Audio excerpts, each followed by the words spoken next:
Épisode 04, au menu podcast et voyage de pêche avec Stéphane Berthommet. Mets ta ligne à l'eau, ça commence tout de suite.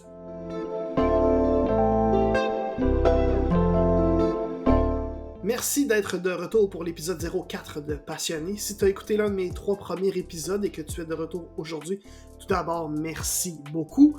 Et deuxièmement, j'imagine que c'est parce que tu as aimé ce que tu as entendu, alors je t'invite à mettre 5 étoiles, dis-je bien, ou un pouce en l'air, selon la plateforme que tu préfères. Sur YouTube, le pouce, sur Apple Podcast et Spotify, les 5 étoiles. Ça m'aide vraiment beaucoup à remonter l'algorithme et à dire aux plateformes que ce que je fais est apprécié. Donc c'est vraiment un coup de main exceptionnel pour moi. Si t'es comme moi et que t'as une longue liste de podcasts à écouter, je t'invite à écouter mon podcast à la vitesse x1.25 ou x1.5. En plus, aujourd'hui, c'est une assez longue entrevue, là, c'est plus d'1 heure. C'est la meilleure façon, en fait, de l'écouter et de gagner du temps quand même. Ça va te prendre 50 minutes au lieu de 1h15 si tu écoutes avec la vitesse de lecture à x1.5. Donc, ça te permet de donner un peu plus de temps pour aller écouter d'autres épisodes de podcast, comme par exemple, à tout hasard, l'épisode de la semaine dernière avec Marc Boilard. Pour ce qui est de cette semaine, ben, c'est un long épisode parce que c'est 2 gars de podcast qui jasent de podcast, donc c'est très pertinent, vraiment une discussion de passionnés. Je reçois Stéphane Berthommet. En ce moment, au Québec, le nombre de personnes qui vivent uniquement de podcasts se compte sur les doigts des mains, puis peut-être même d'une seule main. Stéphane est l'un de ceux-là. C'est un véritable passionné. D'ailleurs, si tu écoutes l'épisode sur YouTube, tu vas voir en arrière de lui, il y a une fausse plaque d'immatriculation du Québec avec le mot écrit dessus qui est podcast. Donc on sait vraiment que c'est un passionné, puis on sait aussi sur quel côté il penche dans le débat. Est-ce qu'on dit podcast ou balado? Je dis ça comme ça. Alors allons-y ensemble, on va aller écouter, on va aller découvrir en fait Stéphane Berthommet.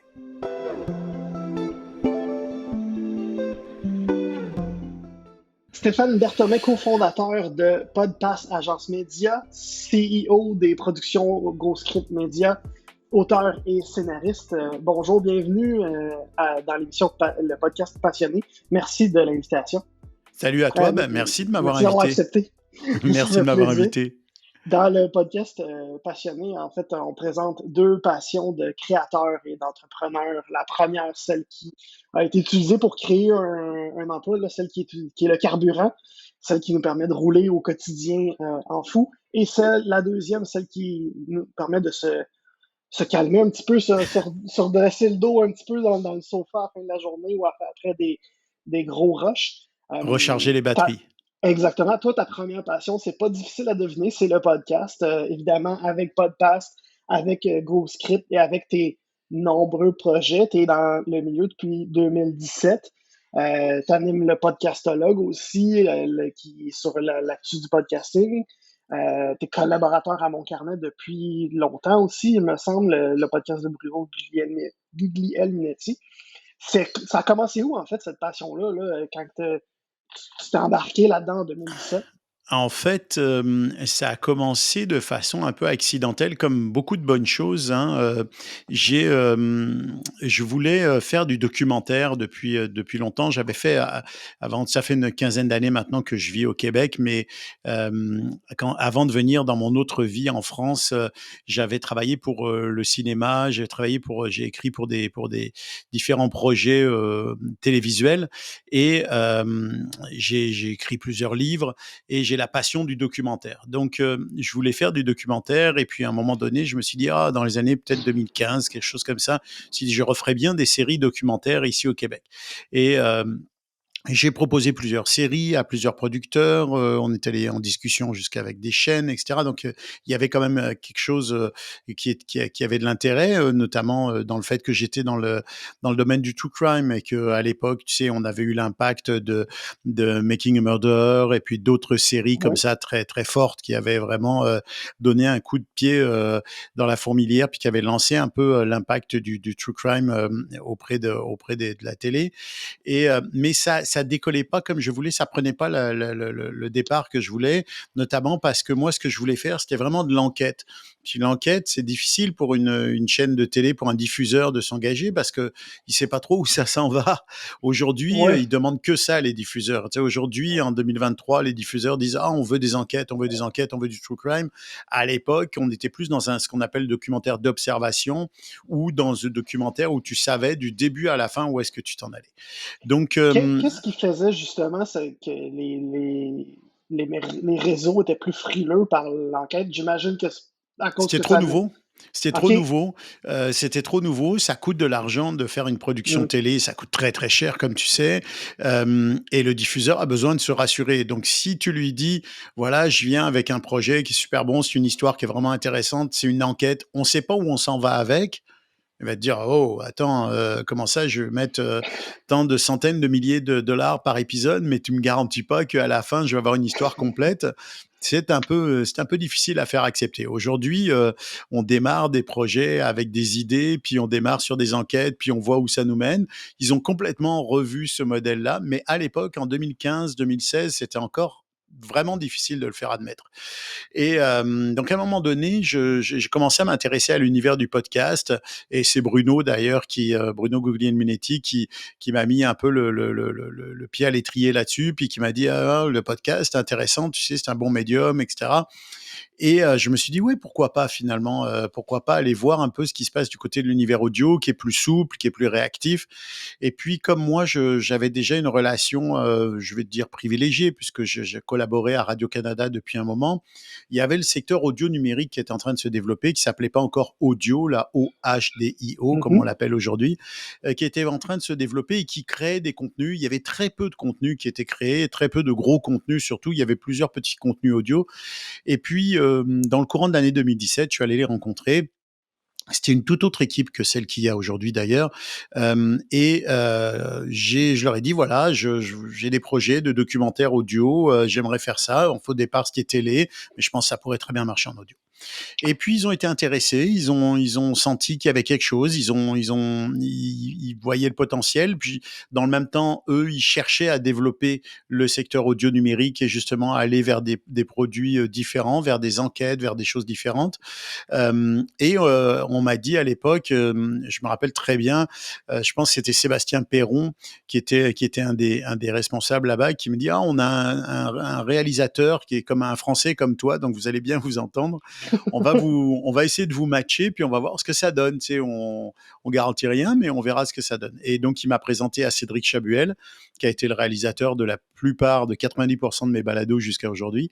Et on s'est très bien entendu et on a commencé à travailler sur des projets. Et puis, on a fait un projet d'enquête documentaire qui s'appelle Disparu, qui est rentré ensuite dans une série qui est devenue vraiment un projet documentaire à plusieurs saisons, qui a donné lieu à une deuxième saison sur la mort d'un policier à Trois-Rivières qui s'appelle l'affaire Dupont, Dupont l'incorruptible, puis qui a donné lieu à une troisième saison qui est Les Enfants de Novembre, qui est une saison qui est consacrée à la disparition de plusieurs enfants au mois de novembre 84, Sébastien Métivier, etc. Et donc c'est comme ça vraiment que les choses se sont faites de façon assez naturelle. On a commencé à travailler au départ, on travaillait sur plusieurs idées, puis il y en a une ou deux qui ont pris le dessus, notamment cette enquête sur une femme qui aurait été assassinée dans les années 50. Et puis voilà, et puis les choses sont parties comme ça, et depuis, ben, en fait, ça n'a pas arrêté. Depuis, j'ai toujours continué à avoir des projets avec Radio-Canada et à continuer à faire de la balado avec eux. Puis avant de parler de ton nouveau projet qui est Podpass, qui est vraiment très excitant pour le monde du podcast, j'aimerais qu'on revienne un petit peu dans ce que tu as dit. Tu as dit que quand tu as commencé à découvrir le podcast, tu étais déjà collaborateur à Radio-Canada. Je serais curieux de savoir comment, en fait, tu en es venu à aller vers cette occupation-là, parce que je sais que dans une autre vie, tu as été policier. Ouais, Je ne sais pas si c'était pendant que tu étais déjà au Québec ou si c'était en France. c'était en Euh, France. OK, fait que tu as été policier en France, après ça, À un moment donné, Ah, c'est compliqué et simple à la fois. oui, J'ai été policier en France, j'ai travaillé dans les services antiterroristes. En fait, j'étais, essentiellement dans la lutte antiterroriste pendant des années et puis, j'ai commencé à écrire des bouquins en France, j'ai commencé à être dans les médias parce que, je travaillais pour un syndicat, sur des questions justement de sécurité, de réforme et cetera. Puis après j'ai quitté vraiment les corps actifs pour être, ce qu'on appelle détaché dans l'administration en France. Tu peux être prêté à une autre administration. Donc, j'ai été prêté entre guillemets à une administration beaucoup moins policière qui était en fait une sorte de groupe de travail de l'Union européenne pour le gouvernement français. En fait, c'est le secrétariat général des affaires européennes qui est un endroit où on pense, où on met en œuvre les stratégies du gouvernement pour aller les discuter à l'Union européenne. Donc, c'était une position un peu plus, c'était très différent évidemment de mon métier d'avant déjà, mais j'étais encore comme dans le statut de policier, si tu veux, mais prêté à une autre administration. Donc, c'était le ministère de l'Intérieur, le ministère des policiers qui me payait, mais j'étais prêté à une administration qui en fait était le cabinet du Premier ministre, qui dépendait du cabinet du Premier ministre à l'époque. Et donc, j'étais beaucoup plus dans des choses stratégiques, des choses de concept, d'organisation de politique intérieure vers l'Union européenne, mais toujours dans le domaine des grands axes de sécurité que sont le terrorisme et le grand banditisme. Donc, ça m'a amené à penser les choses à un autre niveau, à voir l'organisation des systèmes et des structures à un autre niveau. Puis j'ai commencé à écrire des bouquins, j'ai commencé il y avait un peu dans mes relations des gars qui faisaient du cinéma. Il y avait j'avais dans un des services où j'ai été, j'avais croisé quelqu'un qui s'appelle Franck Mancuso, qui a fait plusieurs films de cinéma, notamment des films avec du Jardin, qui a fait des séries télé, qui a beaucoup travaillé dans les films policiers. Et puis il y a une sorte en France, il y avait à l'époque une sorte un peu de filiation entre guillemets là entre des grands anciens, des gens qui étaient des anciens policiers. Ça vous dira rien évidemment ici au Québec et aujourd'hui c'est déjà loin, mais il y a Michel Alexandre qui avait fait un film policier qui était très réputé, qui était un ancien policier. Puis il y a Franck Mancuso dont j'ai déjà parlé, mais il y a aussi ah ben mince, son nom m'échappe maintenant. Olivier Marchal. Olivier Marchal qui a fait 36 quai des Orfèvres, qui était un film qui a fait un énorme succès en France, un film de cinéma avec des acteurs comme Depardieu, etc. Donc OK. ces gens-là sont tous des anciens policiers qui étaient dans l'univers dans lequel j'étais moi, la police judiciaire. Donc tu sais, de contact en contact, Je tu te comprends. fais amener sur un projet, tu travailles, tu apprends aussi beaucoup. Bref, donc j'avais déjà développé une certaine capacité à écrire, à rédiger dans l'univers de la fiction sur le monde policier. Puis, au fond, j'ai fait quelque chose que je conseille à tout le monde de faire, c'est que je me suis servi de mes connaissances, de mon savoir, entre guillemets, de mon expérience, pour aller faire autre chose ailleurs. Et quand je travaillais à Radio-Canada, en fait, à RDI, au réseau de l'information, bah, j'étais consultant sur les affaires policières, mais quand j'ai proposé des balados, évidemment, je les ai pas proposés, je n'ai pas proposé des balados de voyage ou de découverte, de découverte du Québec, mais j'ai proposé des balados d'enquête sur des cold cases, sur des dossiers non résolus, etc. Donc, c'est beaucoup plus facile pour un diffuseur ou pour même un producteur de comprendre que bah, tu vas savoir faire le travail, que tu as les compétences pour le faire, donc c'est beaucoup plus rassurant. Donc c'est pour ça aussi que ça a marché, évidemment. Puis je m'en cache pas, tu sais, le fait d'avoir eu déjà des contacts, de travailler au réseau de l'information et de dire ah bah j'aimerais faire une switch, puis aller parler aux gens de l'univers audio numérique. Bien sûr que ça aide. C'est sûr qu'avoir un contact avec le diffuseur, ça t'aide beaucoup. Mais il y avait aussi le fait que bah, j'avais une certaine réputation qui m'accompagnait. J'ai écrit plusieurs livres sur les questions de Mhm. sécurité, etc. Donc tout ça, bah, c'est de la logique d'une certaine façon, c'est-à-dire tu fais les choses dans un domaine où tu es bon. Puis j'ai jamais cessé de faire ça au fond, parce qu'après quand j'ai créé GoScript, qui est la compagnie de production, j'avais déjà développé quand même un certain savoir-faire dans le podcast. Puis je me suis mis à produire des podcasts pour d'autres. J'en ai produit pour Cube, j'en ai produit pour des marques comme Mhm. Ubisoft ou d'autres. Donc j'ai toujours voulu utiliser mes compétences pour les améliorer ou pour les amener ailleurs, en fait. Je pensais ça le grand, si je peux me permettre modestement de donner un conseil, c'est dans l'univers audio, en tout cas, et dans tous les autres univers finalement, c'est de savoir maximiser ses compétences, Mhm. ou alors prendre le temps d'apprendre des nouvelles choses, mais de pas croire que, tu sais, quand on fait un podcast, on se dit: «Ah, je ferais bien un podcast sur quel sujet?» Bah, si t'as pas déjà un sujet solide parce que toi, tu as des compétences ou tu as vraiment un goût particulier pour un domaine, puis tu l'as développé, tu l'as travaillé, c'est pas très bon signe si déjà t'as pas ça au départ. Donc l'idée, c'est vraiment de travailler sur tes acquis. Oui, exactement. J'aime beaucoup ce conseil-là à donner à pas mal tout le monde parce que moi, par l'expérience que j'ai à rencontrer des gens qui ont des idées de podcast, ben souvent, ce qui va revenir, c'est la même phrase de ah ouais, j'avais déjà pensé à ça, on va faire un podcast, moi aussi. Puis quand tu leur demandes c'était quoi leur idée de projet, puis tu réalises c'est à peu près toute la même idée, puis ça s'en va à peu près tout dans le même. Tout le monde a la même idée, puis personne fait quelque chose de très différent avec. Donc, ouais, je suis très d'accord avec ce conseil-là. Puis si on va justement à ton nouveau projet qui est Podpass, ça vient d'où cette idée-là? Ben, Puis qu'est-ce que c'est aussi, là, pour ceux qui connaissent pas ça, en ça fait, vient d'être lancé? écoute, je vais rien t'apprendre là-dessus. En fait, il y a on voit l'évolution du monde du podcasting depuis quelques années. Moi, ça fait donc depuis 2017 que j'ai commencé. Je commençais à travailler sur les projets en 2017. On a mis le premier en ligne en 2018. On en a refait en 2019. Je pense qu'on a sauté l'année 2020 pour en faire un début 2021. Je me rappelle plus bien. Mais tu sais, j'ai fait 5 projets de podcast, avec Radio-Canada, 5 podcasts en fait avec Mhm, Radio-Canada, dont 2 qui sont des coproductions avec la France, avec France Culture. J'ai produit 2 podcasts pour Cube, qui sont des podcasts documentaires. J'ai produit 3, 4, à peu près 4 podcasts ou 5 podcasts peut-être de marques pour des marques, ou pour des organisations culturelles. Donc je suis dans cet univers, je baigne dans cet univers depuis 8 ans à plein temps. Euh, je, je regarde beaucoup ce qui s'y passe. Je vais à l'étranger quand il y a des conférences, quand il y a des rencontres. Je vais en France quand il y a le Paris Podcast Festival. Là, je mhm, reviens de Denver où je suis allé au oui. Podcast Movement. Donc, j'ai toujours essayé de rester, tu sais, d'aller très en creux dans cet univers-là pour bien le comprendre, pour bien le maîtriser. Et il y a quand même on a vu une évolution ces dernières années de l'univers du podcast qui est vraiment explosé pendant la Covid, mais qui s'est reconstruit aussi depuis la Covid, c'est puis qui s'est restructuré, puis on voit qu'il y a des podcasts qui prennent de plus en plus d'ampleur, qui ont de plus en plus d'écoute, mais il reste un problème essentiel, c'est que quand tu te lances dans le podcasting, même si tu le fais par passion, bah, si tu dures un certain temps, au bout d'un moment, tu vas te dire, bah, j'aimerais ça quand même que ça me rapporte un petit peu d'argent, ou au moins que je puisse payer les coûts de production. Ouais. Parce que comme on le disait avant que tu commences à enregistrer, bah, faut s'acheter un micro, faut avoir du logiciel, faut un logiciel de conversation à distance comme tu en as un actuellement, bah, ça coûte environ 200 piastres. Le casque qu'on porte, ça coûte au moins 100 piastres, etc., Mhm, etc.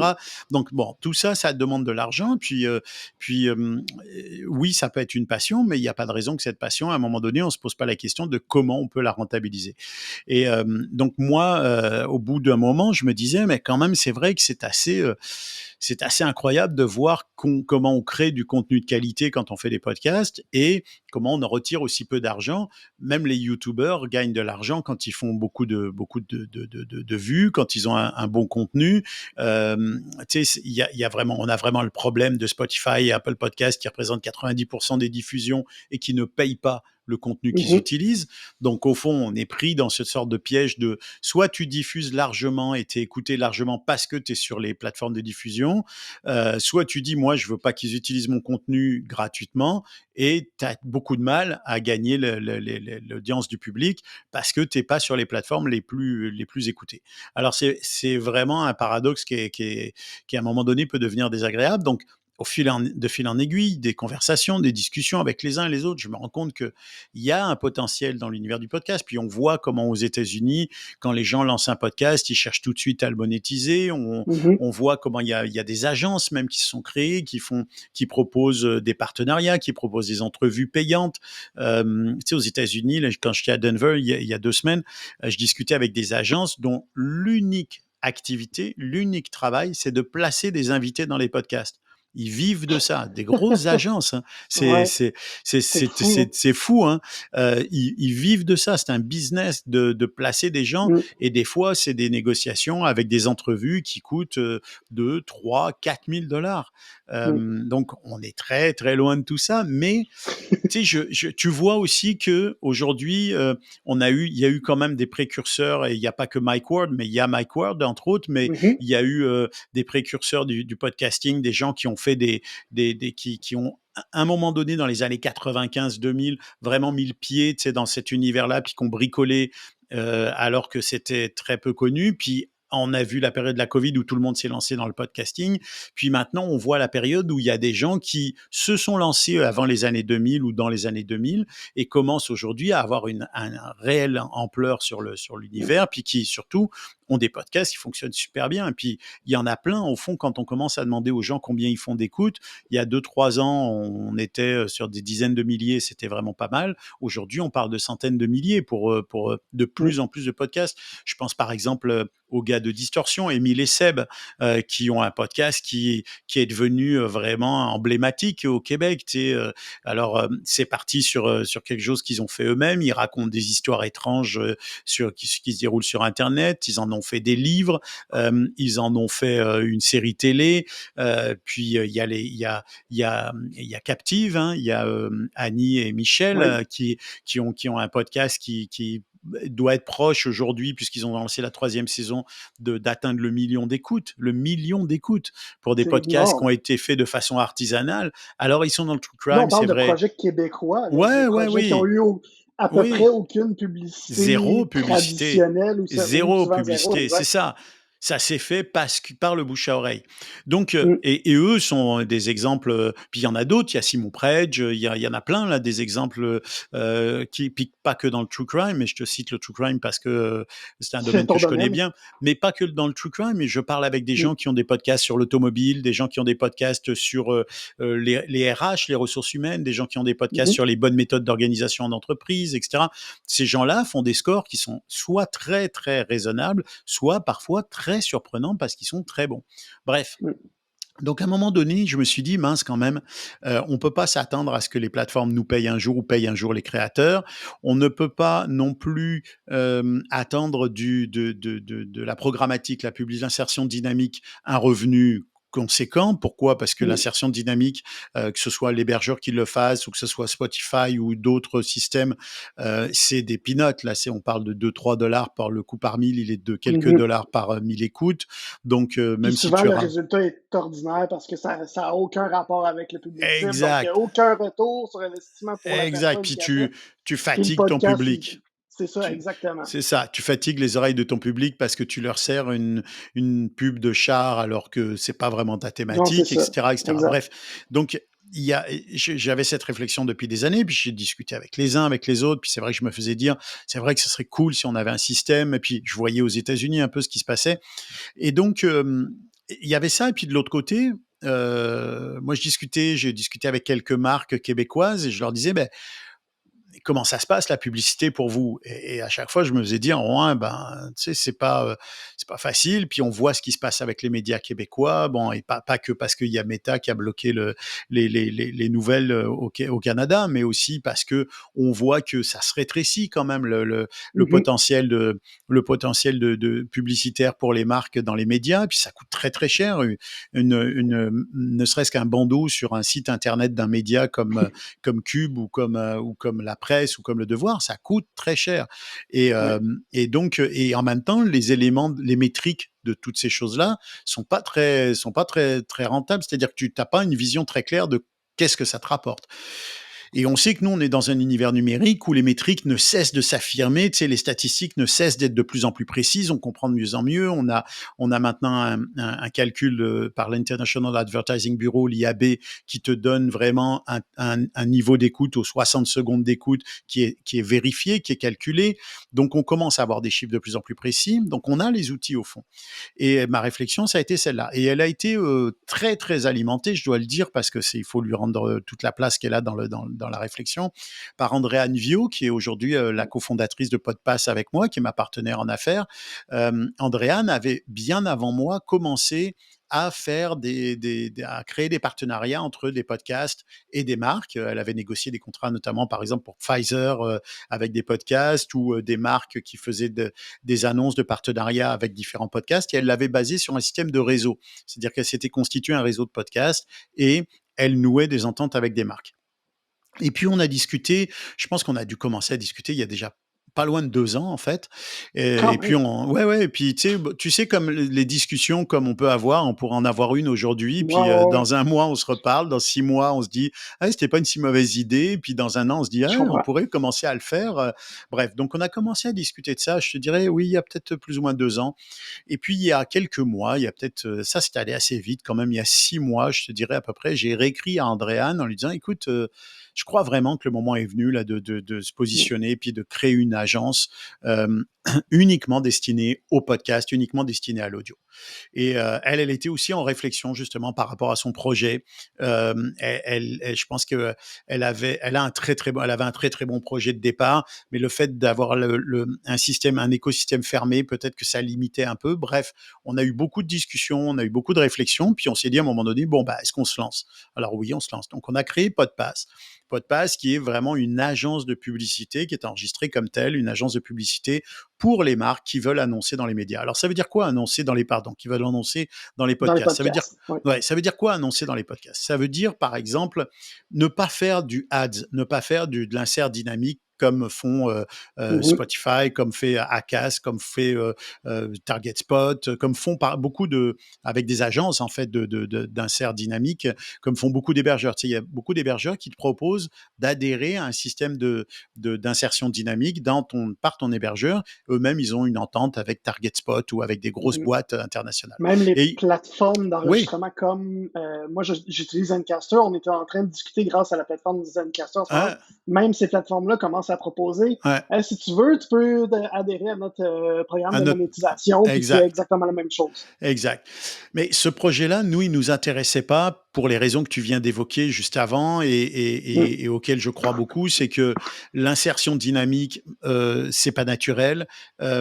Ça vient un peu, ça vient des fois s'insérer à n'importe quel moment N'importe où. Ouais. tu sais, ça va s'améliorer aussi ça, mais ça vient pour l'instant encore s'améliorer, s'insérer n'importe où dans le contenu. Ça gêne l'écoute, ça perturbe la qualité de l'écoute et il y a un truc qui est essentiel quand même dans le podcast, c'est la qualité de la relation entre l'auditoire et l'animateur.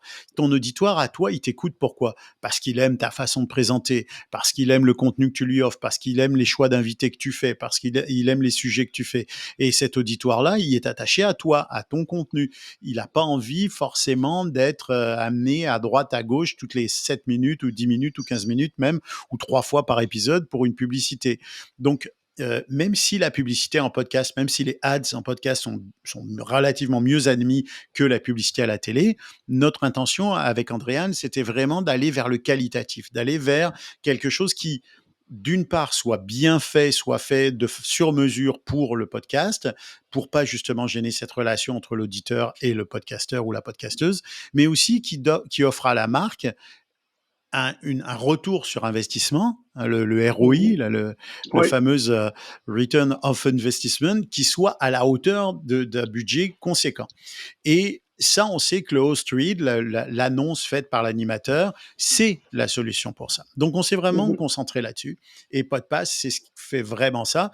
Bon, je peux te donner d'autres solutions qu'on propose, c'est-à-dire qu'on est capable, par exemple, de suggérer des solutions d'insertion d'une annonce dans le flux RSS d'un podcast pour promouvoir le contenu d'un autre podcast. Ça, c'est des choses qui peuvent se faire. On peut organiser des cross-promotions aussi, mais Mm. c'est moins le cœur de ce qu'on veut faire parce que nous, ce qu'on veut vraiment faire et ce qu'on fait déjà d'ailleurs, c'est vraiment aller voir une marque et dire à une marque, hey, ça vous tenterait pas d'exister dans l'univers audio qui est un univers très vertueux, qui est très écouté, où on peut identifier une cible très précise pour vous, où vous allez sentir qu'il y a un véritable retour sur investissement et où surtout, c'est plus de la publicité comme on en voit tous les jours à la télé, c'est de la recommandation. C'est-à-dire que quand Mhm. un animateur dit hey, mon podcast, il est en partenariat avec telle marque. Puis pourquoi je fais ce partenariat? Parce que la marque est vraiment intéressante. Moi, que j'aime bien ce truc, j'ai testé, ta, ta, ta, ta. C'est quasiment un ami qui te donne un conseil. Et il n'y a rien de mieux pour être Mhm, tenté d'acheter quelque chose que quand c'est un ami qui te dit, hey, va donc voir ce truc, c'est fou, c'est vraiment intéressant, faut que tu le regardes et que moi, je l'ai acheté, je l'ai adoré. Bon, bah ça, c'est mhm. sûr que c'est la meilleure chose. Et donc, c'est vraiment ça qu'on met en place et qu'on est en train de développer vraiment à vitesse assez accélérée parce que on a beaucoup de demandes de la part des podcasteurs et on a beaucoup de très bons contacts positifs avec des marques. Ouais, mais c'est vraiment génial. Je suis vraiment content. En fait, à la base, vu que vous centralisez sur le host reading, c'est- moi-même aussi, je trouve que c'est la meilleure façon, si on veut, de faire de la publicité. Les meilleurs exemples, j'en ai un en particulier, c'est avec une compagnie qui fait des céréales, qui s'appelle Magic Spoon, qui a acheté pour, on va se le dire, là, sûrement plusieurs millions de dollars de publicité dans des podcasts dans On le les prendrait bien années. ce contrat-là. Oui, qu'ils en ont acheté beaucoup, surtout sur des podcasts américains dans les années 2000, 2020-2021. Euh, mais je pense à un podcast qui s'appelle No Dunks, qui est un podcast de basketball, que eux, ils ont réussi, grâce à leur host reading, à faire des ventes records, à faire des. En fait, simplement par le fait que Magic Spoon achetait de la pub sur leur podcast, leur audience s'est garochée au point de vider les stocks, là. Fait que Ouais. en fait, simplement d'encourager un projet qu'on apprécie où la communauté est ultra réactive, ben déjà, on s'assure d'un retour sur investissement impressionnant juste parce que on encourage un podcast qui est très, très, très, très, très aimé et qui n'a aucune autre façon de survivre. C'est ultra win-win, c'est-à-dire que c'est ultra Mm, gagnant-gagnant. C'est ça qui est chouette aussi, c'est que c'est pas quelqu'un qui vient t'acheter en tant que personne, puis qui va te sortir de ta vision, de ton contenu. Non, c'est quelqu'un qui va justement dans le respect de ton contenu, dans le respect de ce que tu es comme personne, de ce que tu veux faire comme type d'animation, de dire, moi, je veux rentrer là-dedans. Je voudrais que tu mettes notre marque là-dedans parce que ça nous plaît ce que tu fais. Je vais te donner un exemple qui est vraiment d'actualité. Là, on vient de signer une campagne entre Sushi à la maison, qui est une oui, compagnie de sushi québécoise que quasiment tout le monde beaucoup de. connaît, Oui. qui a été créée par Geneviève Evrel, qui est une femme, qui est une entrepreneuse, qui est une autodidacte, qui a monté sa boîte pour en faire une véritable compagnie de très haut niveau Mhm, qui distribue à la fois dans les IGA et autres, mais aussi qui a fait des livres de cuisine, qui, euh, qui, euh, qui a des comptoirs. Il y a 8 ou 9 comptoirs de sushi à la maison au Québec. Donc, elle a vraiment maintenant monté une entreprise qui est de tout premier plan. Et on a fait le partenariat entre Sushi à la maison et Captive. Captive, qui est oui. le balado de Annie et Michel, qui est un balado qui est exactement dans le même fit, c'est-à-dire que c'est deux femmes qui ont créé leurs propres produits toutes seules à la maison dans un placard avec un chum qui leur a prêté des micros puis qui les a installés dans un studio puis qui ont parti leur affaire comme ça et qui est arrivé après 2 saisons à plus de 800 000 écoutes. Donc il y a vraiment un fit parfait. Il y a vraiment un fit parfait, c'est parce que Geneviève, elle dit, moi, j'adore Captive, j'adore ce qu'elles font, j'adore leur contenu.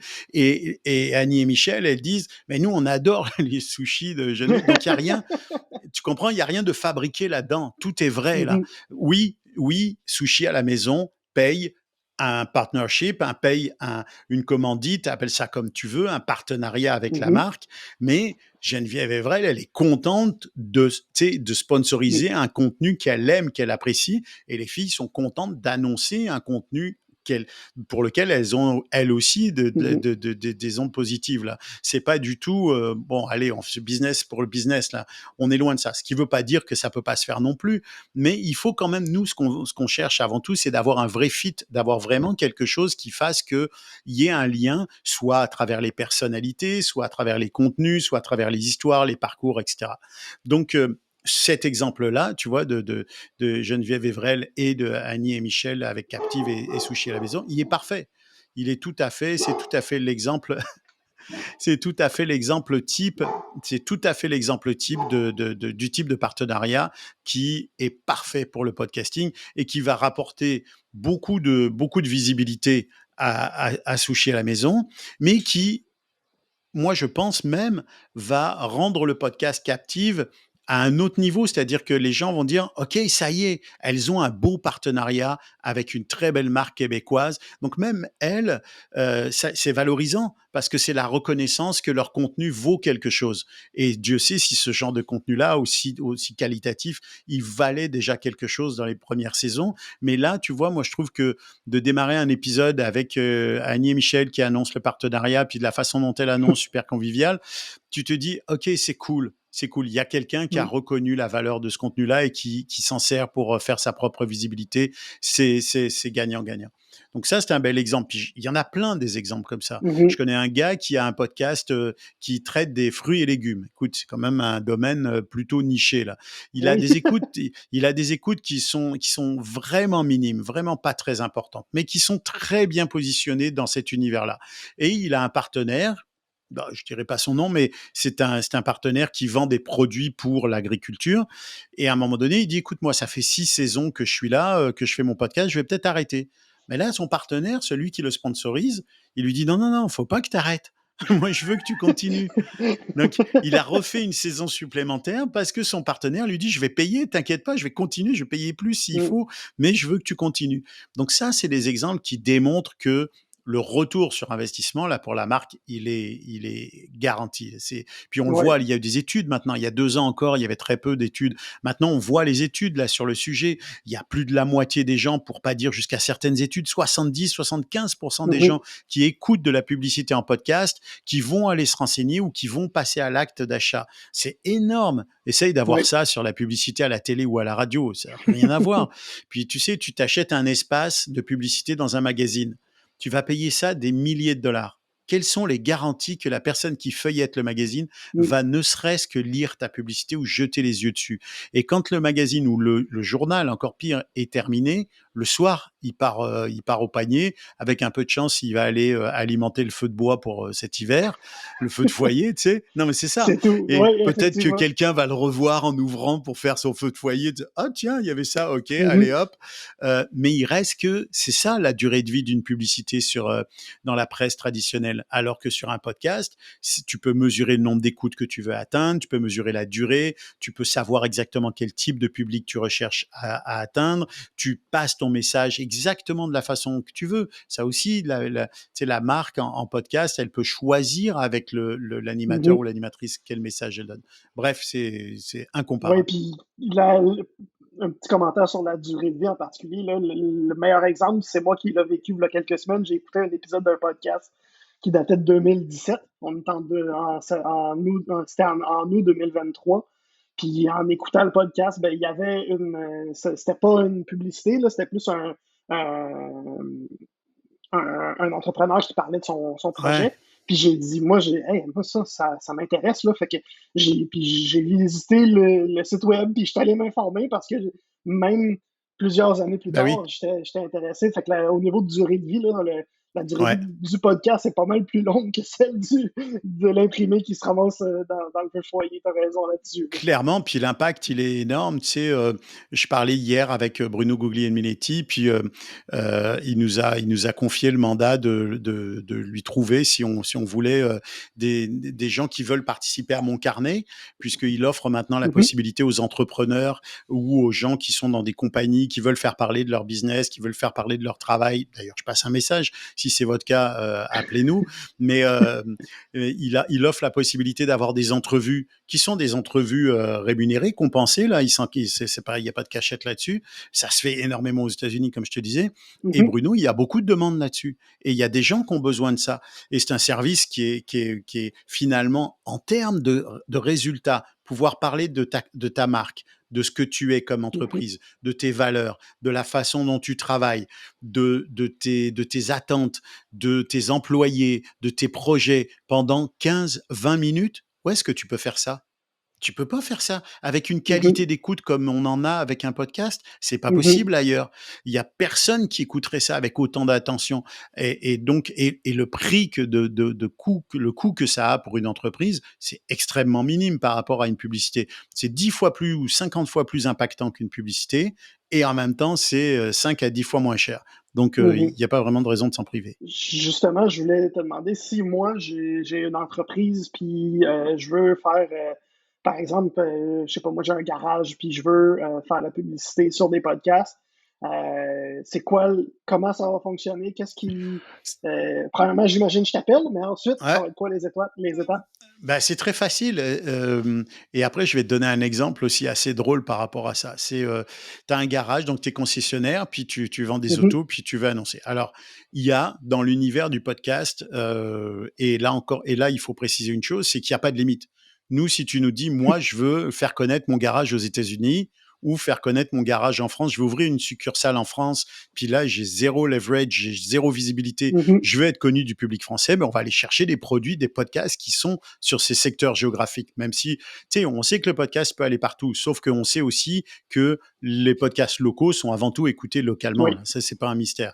Donc, on est capable, nous, d'aller chercher. Si tu nous dis, moi, je vais être connu sur le Canada anglophone, je vais ouvrir des garages en Ontario, ben, on va aller chercher des podcasts anglophones Mhm, dans les régions où tu veux t'installer.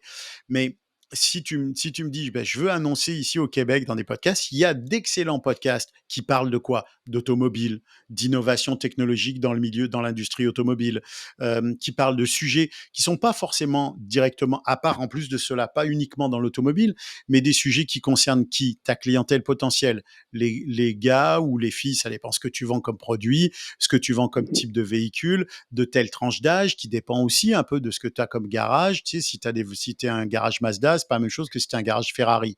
Euh, mhm, et donc, on va cibler tout ça, on va en discuter avec toi, on va essayer de bien comprendre qui est-ce que tu veux cibler, et on va faire une recherche et on va te proposer des podcasts en disant, voilà un peu le paysage qu'on peut te proposer. Alors, des fois, ça peut être un seul podcast, ça dépend aussi de ton budget, ça peut être un podcast, tu peux faire un partenariat uniquement avec un podcast, mais on pourrait te proposer un bouquet de podcasts en disant, tu pourrais annoncer dans tel et tel podcast, et donc, ça te permettrait de toucher un public un peu plus large dans des axes différents et même d'avoir des messages différents. Et ces messages, finalement, ils sont portés par l'animateur du podcast. Donc, par exemple, le podcast d'automobile, on pourrait le faire porter par le gars qui fait le podcast, l'animateur, et il soit vraiment axé sur ton garage, etc.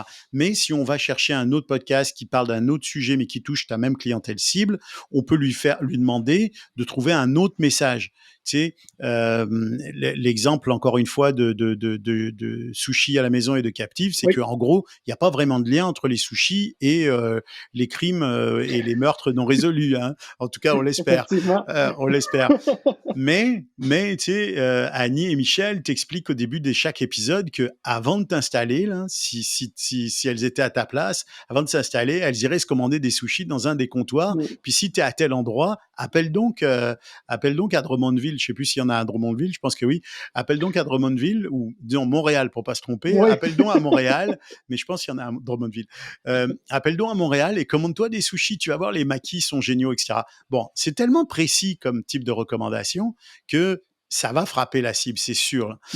Et donc, on peut l'adapter suivant les différents podcasts à qui on demande. Puis, une fois que tout le monde est d'accord avec ça, qu'on a parlé aux animateurs, qu'on a défini un peu les conditions de l'entente, que toi, tu as un budget, tu nous affectes le budget, puis nous, on le répartit entre les différents podcasts. On s'assure de la fabrication du message. Alors, ça peut être, tu sais, il y a des podcasts qui, toi, tu enregistres régulièrement ton podcast et il roule. Donc, si on te prend en cours de route la semaine prochaine dans ton podcast pour que tu fasses une annonce, ben, tu vas l'enregistrer directement dans ton podcast. Il y en a qui ont des podcasts en série qui vont sortir une seule fois, dont ils vont juste réinsérer le message à l'intérieur. Donc, il y a plusieurs techniques Mhm, là-dessus. Mais en gros, c'est ça. On va s'assurer que nous, en tant qu'agence, que chacun fasse le bon message. On va le faire valider par le client. En l'occurrence, là, cette fois, c'est toi le client avec ta concession. Tu vas nous dire, ouais, c'est cool, ok, ça me va. On définit les conditions de diffusion du message, combien de temps, quel type de public on veut atteindre, etc. Puis ça roule. Et après ça, nous, on fait les comptes rendus. On s'assure avec les podcasteurs d'obtenir des statistiques et de les vérifier, évidemment, parce qu'il s'agit quand même d'être précis.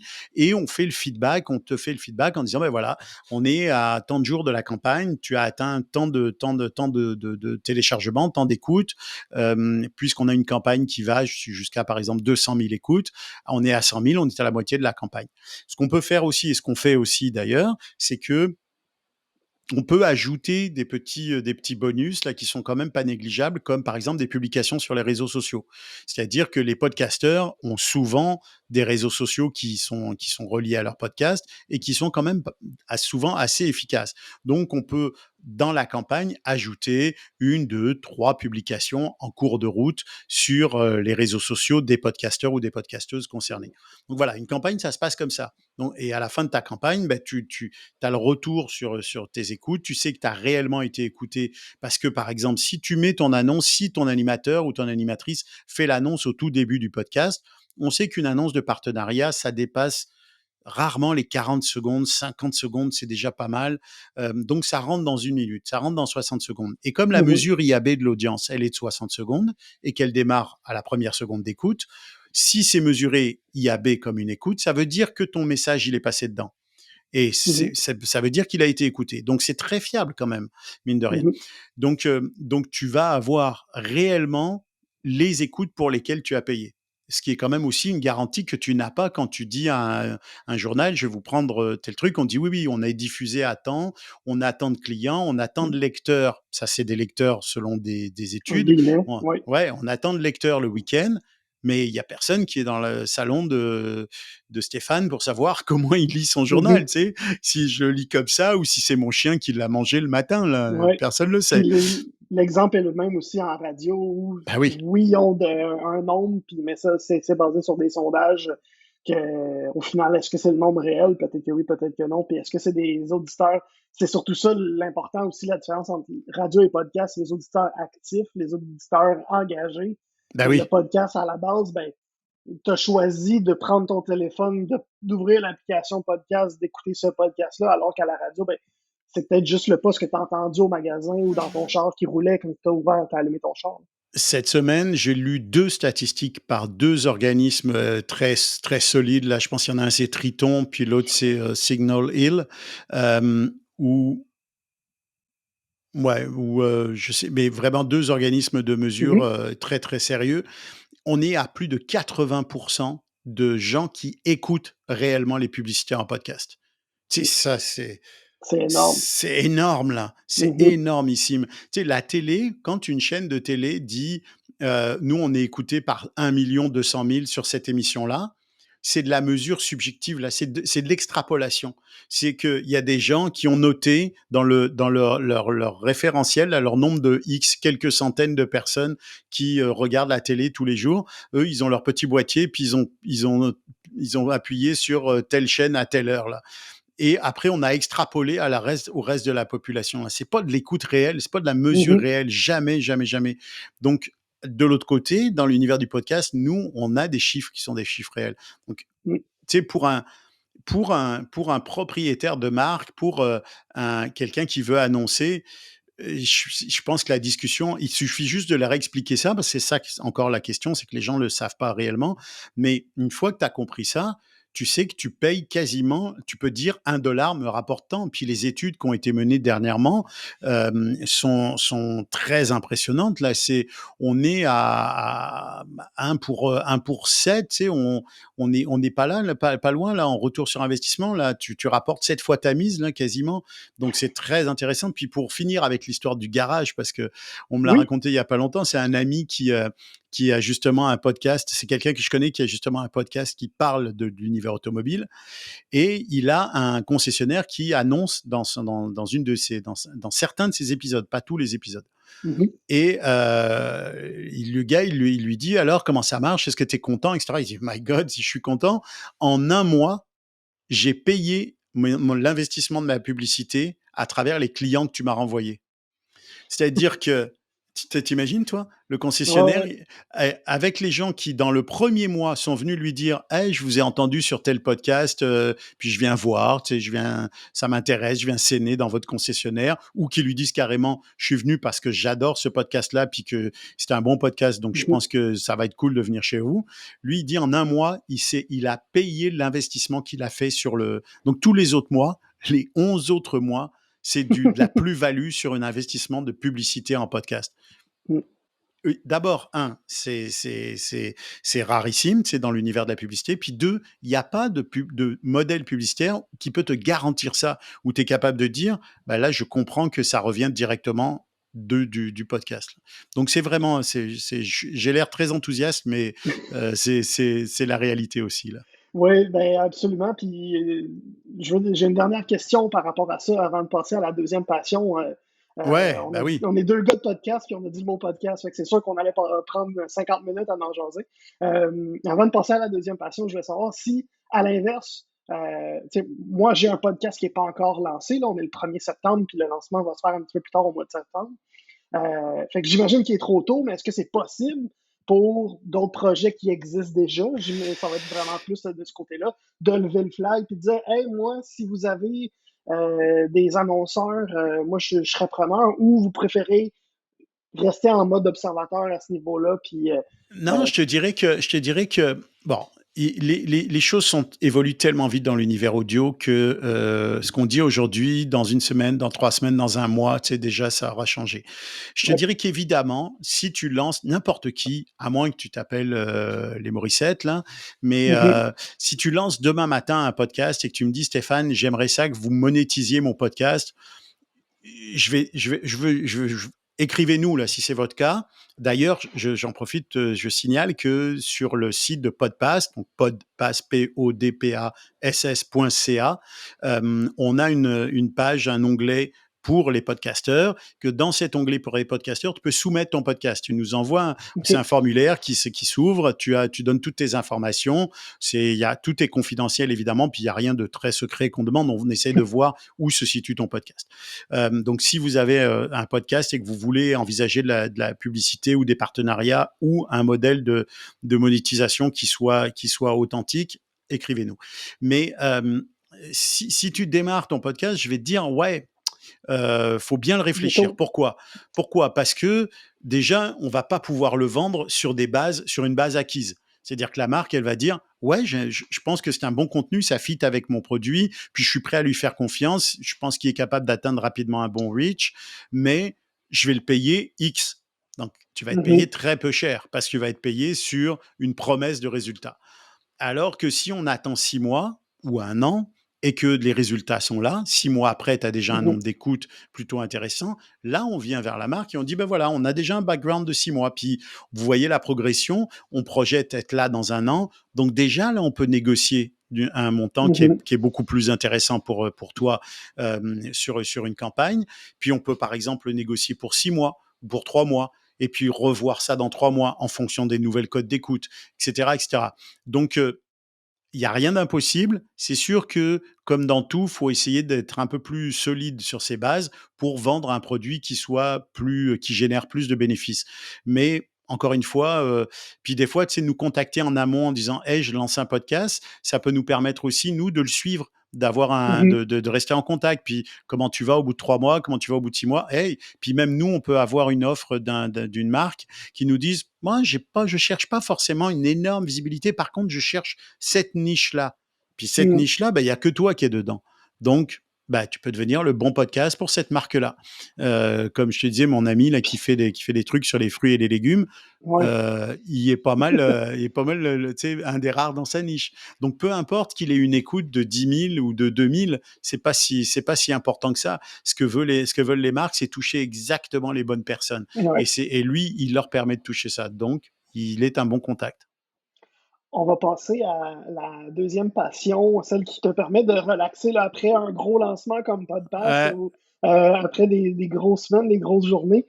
Tu m'as dit que toi, ta passion qui te permettait de te recarburer un petit peu, c'était la pêche. ouais, ouais. Je vais t'avouer que moi, la pêche, là, mon grand-père y allait régulièrement, puis il essayait de m'amener, puis il essayait de me faire aimer ça. Zéro. Aucun succès, jamais, jamais pas ça. C'est quoi que t'aimes pas le Qu'est-ce poisson, là? Attraper le poisson dans les mains, tu euh, trouves ça dégueu? tout, écoute, c'est toute l'histoire. Mais c'est justement qu'est-ce qui, toi, te fait triper. Puis, tu sais, je me demande, est-ce que tu vas être capable de me faire triper, puis que moi-même, j'essaie d'y aller?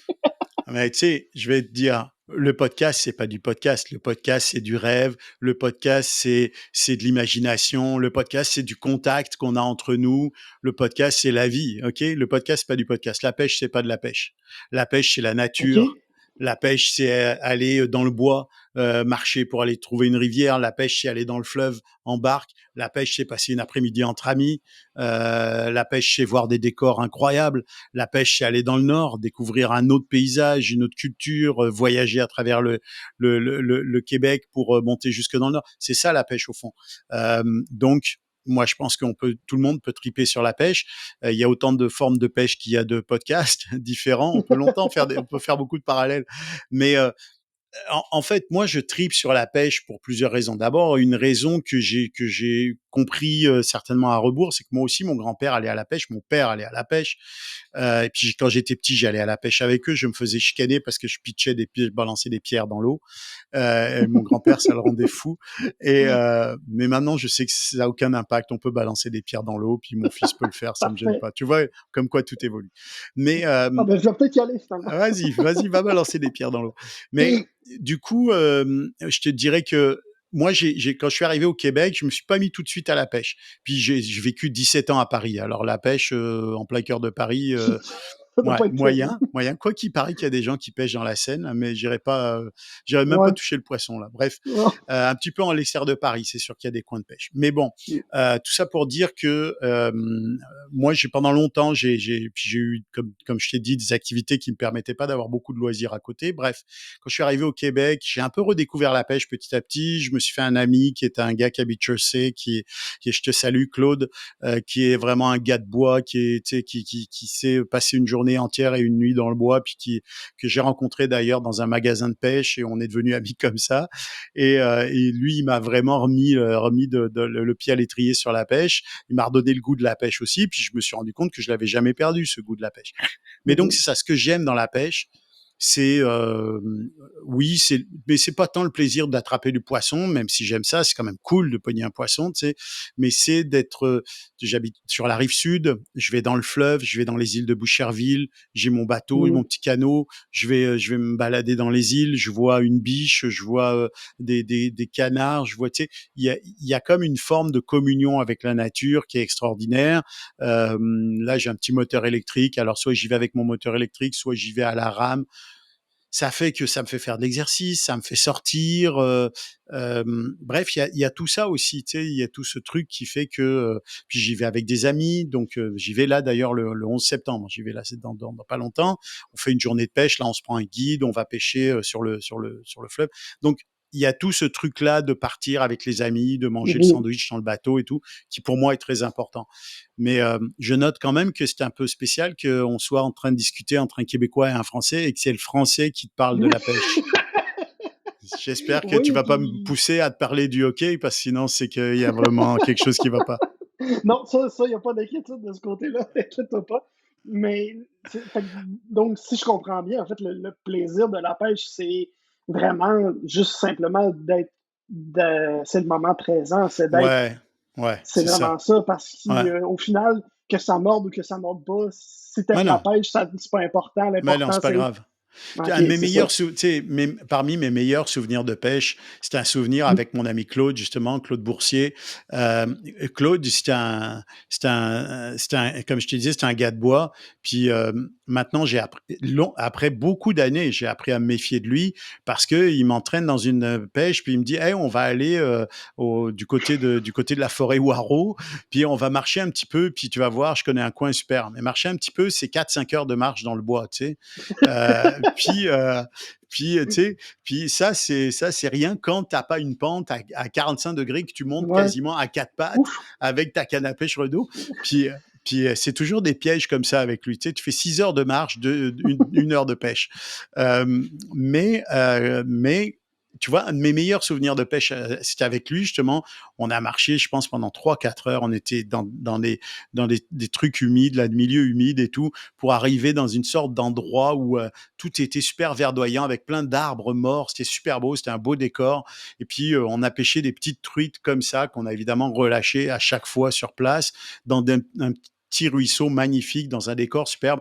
Ça, tu sais, souvenir de cette journée-là, c'est quelque chose de chouette. Ça m'a déconnecté. Pas de coupe, évidemment, pas de téléphone. Le téléphone passe pas là-bas, Ouais. etc., etc. Tu sais, d'autres aventures que j'ai faites avec Claude. On est parti 5 jours au nord de Natashquan. On s'est fait déposer. On avait le sac à dos, un bateau gonflable, Zodiac gonflable, le moteur, et tout ça. On s'est fait déposer sur un lac au nord de Natashquan. Puis on a campé pendant 5 jours. Ça, c'est un souvenir. On a pogné du poisson en sapristi, je peux te le dire en plus. Donc, c'était cool. Mais le souvenir de rester dans un camp que tu fais toi-même pendant 5 jours, puis tu sais, c'était un peu à la Mhm. survie, là, quand même, faut se le dire. Ouais, ouais. Euh, Puis manger le tatiki de Wananiche fait sur place en sortant de l'eau, bah, mon vieux, tu sais, je pense que tu touches le bonheur, là. T'es en train de toucher le bonheur du doigt, là. Des Si, choses, ramener à des choses simples comme ça, c'est magnifique. si je comprends bien aussi, donc tu as fait des voyages juste de pêche. Ouais. Ce serait quoi ta destination de rêve de pêche? Là? Puis peut-être que tu es déjà allé, là, mais ce serait quoi ça, là, ça va topper toutes mes expériences de Ce pêche. serait, ce serait vraiment aller dans le nord, là. Je trouve que le nord du Québec, j'étais aussi en Gaspésie où on a pris, mon fils a pris des bar rayés, on a pris des bar rayés. Bar rayés, là, c'est un beau Ouais, poisson, là. c'est gros, Ah, ça. puis c'est vivant, là, c'est magnifique. Donc ça, c'était chouette. J'ai été aussi en Nouvelle-Écosse où il y avait de la truite et de la ouananiche dans les rivières, vraiment d'une beauté incroyable. Mais je te dirais, aller dans le nord, retourner dans le nord. Pour moi, le nord, c'est vraiment parce que en fait, ce qui est chouette Le aussi, nord, par c'est que contre, c'est gros, là. ouais, je veux Quand tu dire, dis le nord, tu sais, tu veux au-dessus de dire. Natashquan, mettons le coin de OK, Natashquan et tout ça, là. Peut-être OK. même un peu plus au nord, si possible. Mais pourquoi? Parce que il y a le voyage aussi qui compte. C'est que tu pars en voiture moi, je suis ici, lui est à Jersey, mais tu pars de Montréal, tu roules pendant 2 jours pour remonter jusqu'à un endroit où tu t'arrêtes. Puis là, tu sais, c'est l'avion Mm. qui prend le relais, c'est le petit avion. Puis, bon, déjà, tu fais 2 jours de voyage, tu traverses tout un paysage, tu rencontres des gens, il y a un truc, je pense, qui est vraiment cool. Bon, moi, je trouve qui est magnifique dans ce côté-là de l'aventure, là, qui est pas seulement la pêche, mais qui est tu sais, de découvrir le pays aussi, de découvrir un peu l'univers dans lequel tu évolues. Et puis après, d'être livré à toi-même.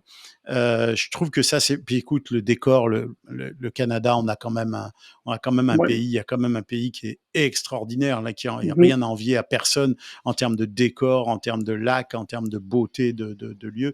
Donc oui, ce serait retourner dans le nord, je pense du côté de Natashquan, là, j'aimerais ça, j'adore ça parce que c'est vraiment un moment extraordinaire. J'ai quatre petites dernières questions pour toi pour finir, qui sont d'ordre très général. Ton créateur préféré du moment, là, que ce soit en podcast ou dans autre chose, et la personne qui t'inspire le plus, là, si on veut, que ce soit dans ce que tu fais ou ça peut être même dans la pêche, même. Euh,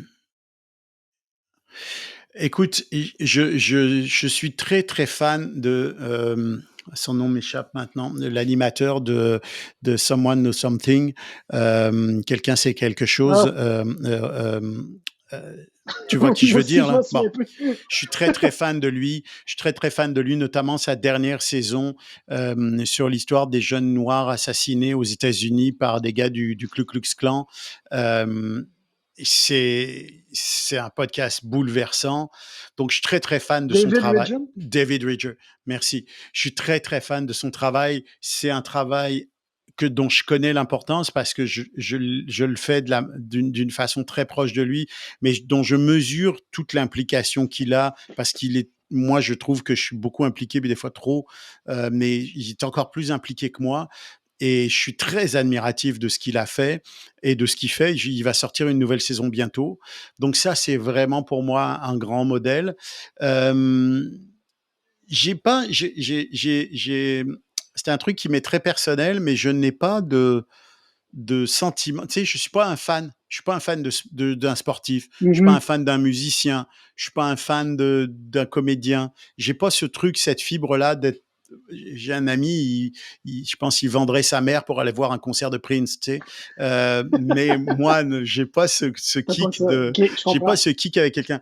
Donc, je m'inspire de beaucoup, beaucoup d'univers. J'absorbe beaucoup les choses. Euh, donc, je te dirais, c'est difficile, mais vraiment, son podcast à David, c'est vraiment quelque chose d'exceptionnel. Je trouve que pour moi, c'est un grand modèle dans le travail documentaire. Euh, Justement, dans tout ce qui t'a inspiré dans les derniers mois, ça serait quoi ton coup de cœur? Qu'est-ce qui t'a fait faire ça, là, c'est hot en maudit. De lui ou de n'importe quoi d'autre. Ça peut même aussi être un livre, une série, peu importe, là. Euh, Dans le podcasting ou ailleurs, n'importe où. ouais, n'importe où. Ça peut être, tu sais, moi, par exemple, ce qui m'a fait triper beaucoup, c'est que je suis allé voir le film Barbie, très en Ouais, retard sur tout le monde, ouais, ouais. puis j'ai vraiment capoté sur tout le travail derrière pour placer l'image de marque partout, puis comment utiliser tout, créer l'environnement du film, là, si on veut. Ça m'a fait vraiment triper. Est-ce que toi aussi, t'as quelque chose comme Écoute, ça? je vais te dire, moi, le truc qui m'a fait triper, là, c'est peut-être pas la réponse que tu t'attendais, mais c'est quand même, il me semble, la meilleure réponse. C'est le podcast Movement à Denver. Ouais. Honnêtement, là, c'est comme si tu te faisais un shoot de podcasting direct dans la veine, là. C'est incroyable, là, je te jure. Si tu as des doutes sur l'avenir du podcasting, tu sais, paye-toi un billet pour le prochain podcast Movement. Tu vas revenir, là, Mhm. tu vas te dire, oh, punaise, c'est sûr que le podcasting, c'est l'avenir, là. C'est obligatoire. Ça m'a fait un bien incroyable. J'ai jamais eu de doute, moi, sur l'univers du podcast, mais de voir des compagnies aussi importantes que Amazon, iHeart, Mhm. Triton, tu sais, des Wondery, des marques, qui côtoient des gars qui n'ont même pas encore fait un podcast, mais qui sont wannabe podcasters dans le même endroit, 3000 personnes qui se croisent, qui discutent entre elles, tout le monde se parle, tout le monde accepte de parler à tout le monde, il n'y a pas de barrière, il n'y a pas de nous, on est les gros podcasters où on a des grosses compagnies et toi, t'as pas de. Et puis, il y a une énergie, tu fais la file d'attente pour prendre un café, si tu parles pas à deux personnes devant, à deux personnes derrière, c'est qu'il y a un problème parce que tout le monde Mhm. fait ça. Donc, tu passes une journée, tu as parlé à 300 personnes, tu as compris 250 trucs nouveaux, tu as eu des visions de gens qui ont fait les choses totalement différemment de toi. C'est comme si tu étais pris dans une. Tu sais, moi, des fois, j'avais l'impression d'être dans une machine à laver ou le sèche-linge, là, la sécheuse, Ouais, puis de ouais. tourner comme ça avec des podcasteurs dedans, là, tu sais. Puis tu te dis, oh, là, ah, salut toi, oh, salut toi. C'est Ouais. vraiment ça le truc. Tu sors d'une journée comme ça, tu dis, oh my God, là, tu es épuisé. Par contre, Mm. tu as comme emmagasiné à la fois de l'énergie, mais en même temps de la connaissance, du relationnel, des contacts. J'ai fait des meet-up. Il y avait un système de meet-up qui est d'ailleurs organisé par une compagnie montréalaise. Et c'était super bien fait. Tu pouvais organiser directement des rencontres avec les gens en groupe ou en one-to-one. C'est comme incroyable. Donc ça, si tu me demandes qu'est-ce qui t'a vraiment Mhm. frappé là ces derniers temps, c'est ça, parce que je suis revenu de là, je me suis dit waouh, c'est formidable ce qui se passe en ce moment. Puis oui, c'est les États-Unis, oui, il faut relativiser. Tu sais, on n'est pas dans le même univers, les budgets, tout ça, tout ce qu'on veut, Mhm. mais il faut pas oublier que tout ce qui les a frappés nous a frappés avec un Ouais. léger décalage. Puis on n'est pas plus bête que les Américains, au contraire, et on est capable de faire les mêmes choses que ce qu'ils font. Donc pour moi, ça a été vraiment une lumière là qui a brillé comme ouais, on est sur la bonne voie là. Ouais, j'ai suivi ton parcours en podcast moving par LinkedIn un peu. Ouais. J'étais vraiment, vraiment jaloux que tu suives ça parce que moi, je me suis pris beaucoup trop à la dernière minute pour y aller. Ouais. J'ai pris la passe virtuelle, fait que j'ai même pas encore accès. C'est le temps, Ça va eux être autres, ils ont du début travail à septembre, faire. là, mi-septembre, ouais. Ouais, c'est ça, fait que j'y ai pas encore accès. Puis je compte les jours quasiment juste pour écouter les formations, alors que toi, t'as pu en Ouais, ouais. plus profiter de tout le réseautage, t'as pu Le profiter de réseautage, il est l'expérience à fou là. 100%. Hein. Le Ouais. réseautage, il est fou là. J'ai pas fini de gérer les retours et les contacts que j'ai avec les gens. Tu sais, c'est comme, j'en ai pour des semaines, là. Puis j'ai fait des entrevues, justement pour Podcast Magazine, pour le Podcastologue. Tu sais, je fais des entrevues avec James Cridland, qui est comme certainement l'un des stratèges les plus impressionnants dans l'univers audio, dans l'univers du podcast. J'ai discuté avec les gens de Triton, j'ai discuté avec les gens de Signal Hill. J'ai eu des discussions qui m'ont comme remis sur des tracks auxquels je pensais Mhm. pas, qui m'ont appris des choses, qui m'ont confirmé des choses auxquelles je supposais qui étaient intéressantes. Donc, c'est vraiment, je te dis, moi, je trouve que c'est comme si tu es un fan de Disney puis que tu vas à Walt Disney, là. Tu sais, Ah ouais. ça revient à peu près au même, là. Donc, c'est vraiment formidable. Je conseille à tout le monde s'il a minimalement les moyens de le faire, de Mm. s'immerger là-dedans parce que tu repars de là avec une énergie incroyable. J'avais oublié de mentionner que ces questions-là, c'était pour des réponses courtes, mais je m'en Merde. fous. Tu veux que je te la faire C'est courte? Tu encore veux que je mieux te la ça. fasse courte? Je peux te la Non, faire non, non, courte, écoute. là. Non, moi, je veux ça. Moi, c'est ça que je veux. OK. Fait que je suis content de l'avoir oublié, en fait. OK. Puis, gars, on va laisser faire la question, c'est quoi ton coup de gueule des derniers temps, parce que on était trop dans le positif. Mais sinon, Euh, j'en ai un ah, coup de gueule, hein. bon, je vais le prendre. OK, je vais te le donner. Bah, mon coup de gueule des derniers temps, c'est un coup de gueule qui est de plus en plus, qui me travaille de plus en plus. C'est que je vois beaucoup de formules tu sais, fais ton podcast Mm, en un mois et puis ça c'est vraiment à travers tout l'univers du podcast en France, au Canada, aux mhm, États-Unis, des gens qui promettent que tu peux faire ton podcast en quelques heures quasiment là. Je trouve que c'est exagéré. Puis mm, je crois qu'il faut pas faire rêver inutilement les gens. Tu sais, faire du podcast, ça peut être une passion, c'est une belle passion. C'est très très bien de se lancer dans sa passion, mais il faut être conscient des difficultés. Puis il faut être conscient que c'est un travail sur la durée, que de gagner des auditeurs. Tu sais, je vois des trucs, des gens qui te promettent que tu vas avoir 3 000 auditeurs, ou 4 000 ou 10 000 auditeurs en 3 mois de ouf. podcasting. C'est pas loin d'être de la bullshit. En fait, il faut le dire, c'est de la bullshit. C'est ça, ouais. C'est ça. Donc, la réalité, c'est que il y aura rien de magique dans le podcast. Un peu comme sur LinkedIn, quand tu vois des gens qui font des posts qui te promettent d'acquérir des clients tu sais, pour 10 000 $ par semaine dans 3 mois si tu suis Mhm, leur formation. Ben, tout ça, c'est un peu le miroir aux alouettes. Donc ça me fatigue un peu. Il y en a beaucoup aux États-Unis, il y en a beaucoup en France. En France, je vois de plus en plus de formations ultra rapides pour découvrir et puis pour devenir un podcasteur, une podcasteuse à succès.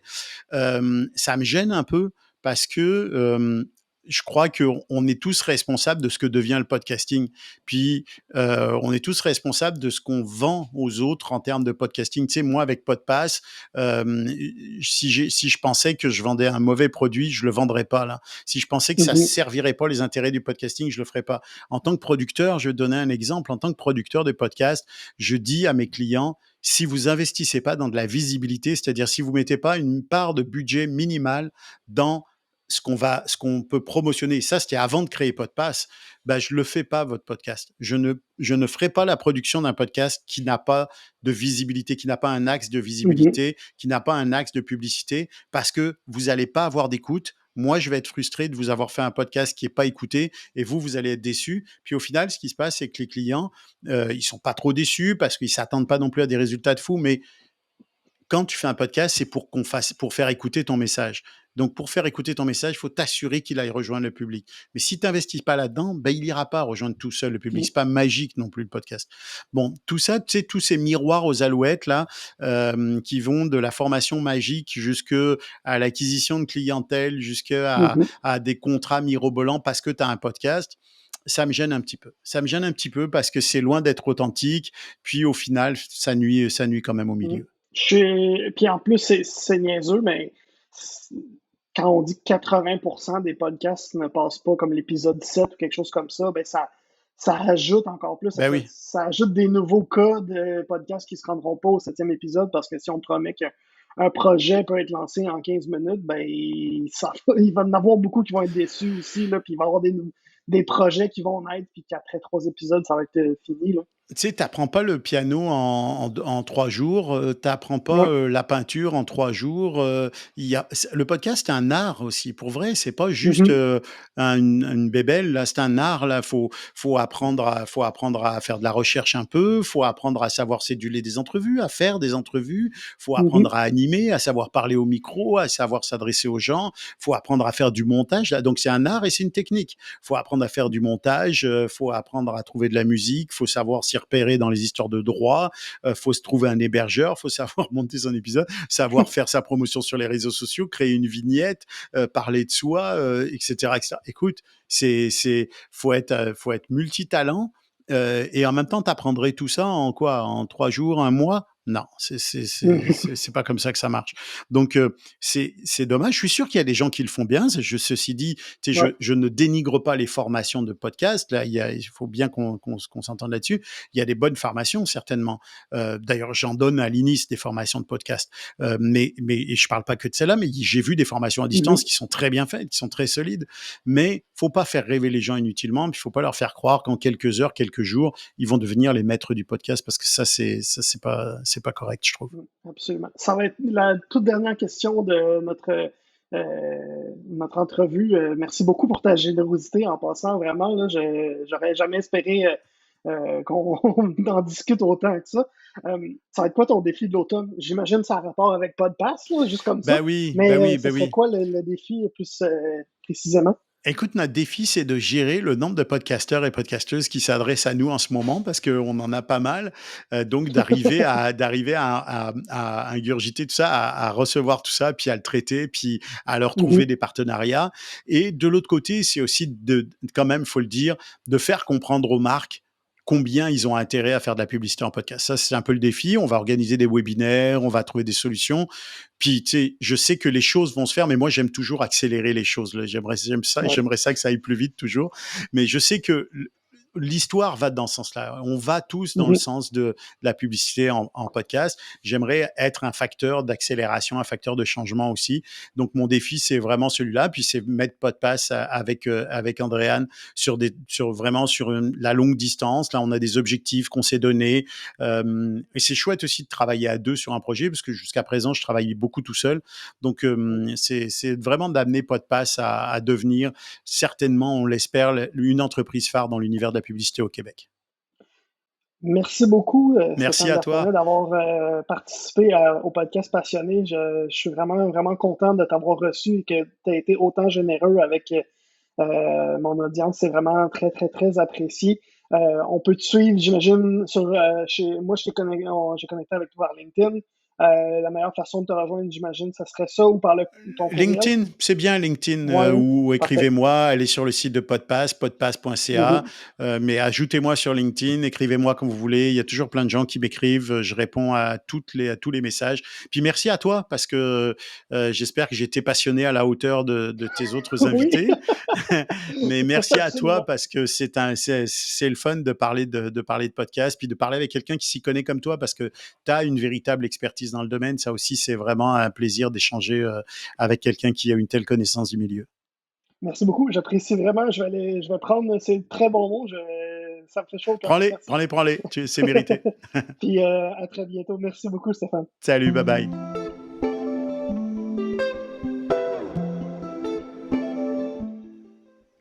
Merci beaucoup, Stéphane Berthommet, d'avoir accepté l'invitation de passer au podcast Passionné. J'ai vraiment adoré jaser de podcast et de pêche avec toi. On a vu en fait ce que ça fait, là, deux passionnés de podcast. Ben, quand c'est dans un appel vidéo ensemble, ça jase, puis ça a de la misère à arrêter. Ça a donné une entrevue d'un peu plus d'1 heure et quart. Je sais que c'est beaucoup, cher auditeur. J'apprécie vraiment que tu aies écouté jusqu'à la fin.